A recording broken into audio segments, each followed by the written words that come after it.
एक जंगल में उज्जू बंदर, वेदा बनी और अंशु गिलहरी रहते थे। तीनों बहुत अच्छे दोस्त थे। एक दिन तीनों ने फैसला किया कि वो एक लंबी रेस दौड़ेंगे।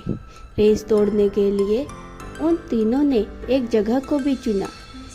उज्जू बंदर ने फैसला किया कि वो रेस को टहनियों पर दौड़ कूद कूद कर पार करेगा और वेदा बनी ने फैसला किया कि वो झाड़ियों के पास से कूद कूद कर इस रेस को पार करेगी।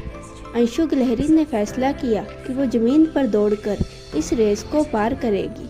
लेकिन जैसे जैसे रेस बढ़ने लगी, एकदम से उज्जू बंदर ने देखा कि जहाँ टहनियाँ थी वो रास्ता तो ख़त्म हो गया, आगे तो टहनियाँ है ही नहीं।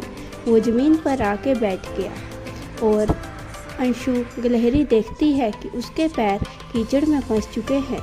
वेदा बनी देखती है कि उसको पूरी तरह से झाड़ियों ने घेर रखा है, वो आगे दौड़ नहीं सकती। तभी उज्जू बंदर के दिमाग में एक बात आती है कि पीछे से एक और रास्ता जा रहा था, शायद उसमें टहनियाँ हो, वो उस पर दौड़कर इस रास्ते को पार कर सकता है।